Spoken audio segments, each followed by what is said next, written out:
Library computer, data being received.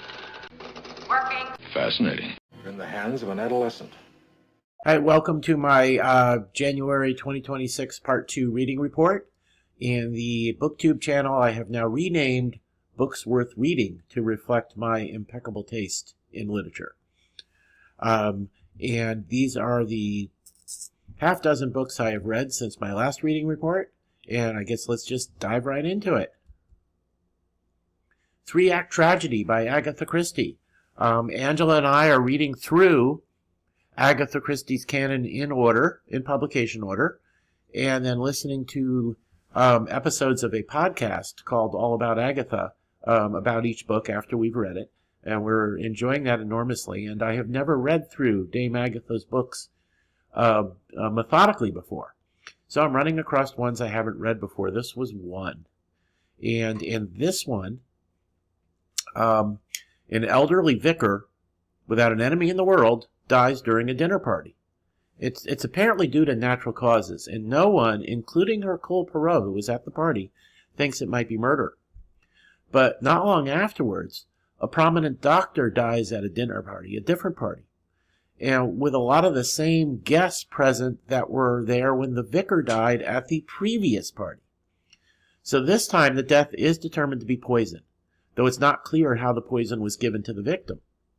So this puts the first death, the death of the harmless vicar, in a new light.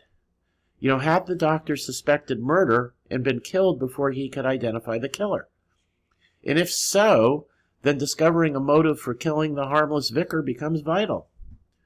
Much of the investigation is done by a trio of people, 2 men and a woman, who take on the frequent Christie roles of amateur detectives.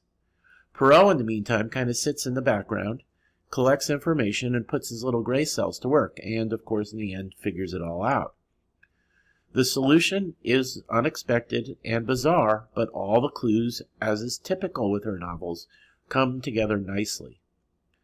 And I was, as usual, completely fooled. So, darn you, Dame Agatha, you've beaten me again. But one day, I swear. Like Love, one of Ed McBain's 87th Precinct novels. I'm rereading this series in order and listening to the relevant episode of a podcast called Hark, which is really quite excellent. The 3 guys doing it know the mystery genre in general and are able to discuss these books intelligently. And in this one, an unfortunate hairbrush salesman presses the doorbell of an apartment and sets off an explosion that kills him instantly. It turns out the apartment was full of gas, and a spark from the doorbell ignited the gas. The couple inside had apparently turned on the gas to commit a double suicide. And the evidence does mostly point to suicide, but there's a few details that don't make sense.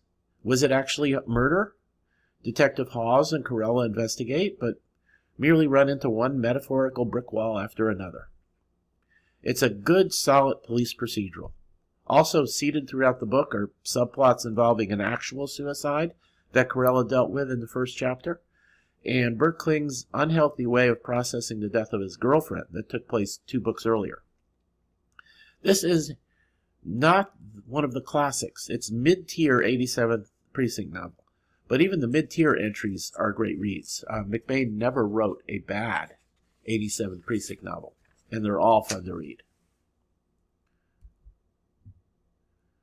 Planet of the Apes number 3, Journey into Terror. This is the 3rd of 4 books that novelized episodes of the 1974 TV series.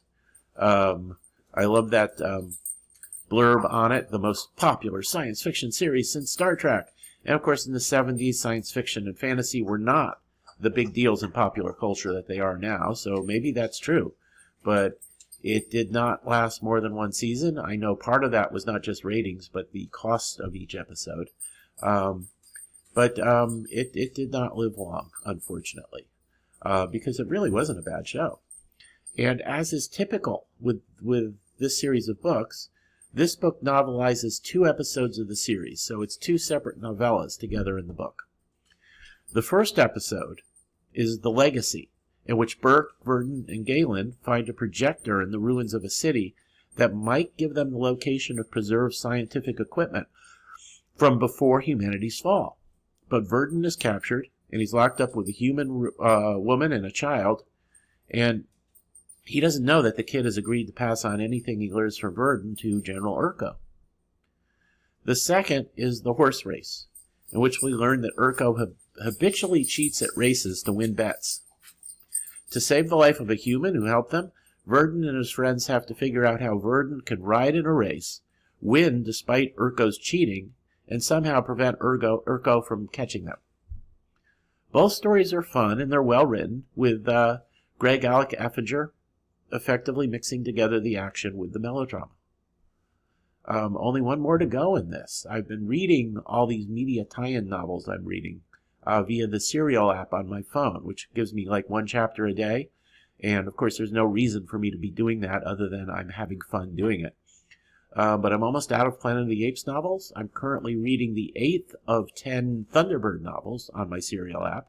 So I'm running low on those. Pretty soon, all I'll have left is, about 14 Man from U.N.C.L.E. novels and a whole bunch of Doctor Who novels. But once I'm down to just those few, I might switch to just reading the Doctor Who novels normally. I started with the Target novelizations of the last season of the Third Doctor, played by John Pertwee, because that's when my favorite, or sometimes second favorite, companion, Sarah Jane Smith, joined the show, and I was going to read through the Tom Baker seasons. All of those episodes have been novelized now. I still need to do a video on those Target novelizations that I own, and I'll do that soon. But I'm also thinking the Serial app has classic books that are in the public domain built into them, and I noticed the first 5 Hardy Boy novels were on it. I might add the Hardy Boys to my Serial reader list. They kind of make a nice compliment for the Man from U.N.C.L.E. Anyway, there was a couple of books I read. I am an elder in my church, and these were given to us to read before we have a day-long elder conference in February. Our church is very good at supporting missions to fulfill the Great Commission and spread the gospel to the 4 corners of the earth. The books we were given to read are obviously related to each other. Prioritizing Missions in the Church by Aaron Menikoff and Harshit Singh, and Prioritizing the Church and Missions by John Folmar and Scott Logsdon. The first is an excellent primer on the importance of the church fulfilling the Great Commission, which is done by each church being faithful to God's Word, remembering the Bible in its entirety is mission-focused, and networking with other churches and taking on the often time-consuming work of identifying future pastors and missionaries. It's well written and well constructed, and it's ultimately very encouraging.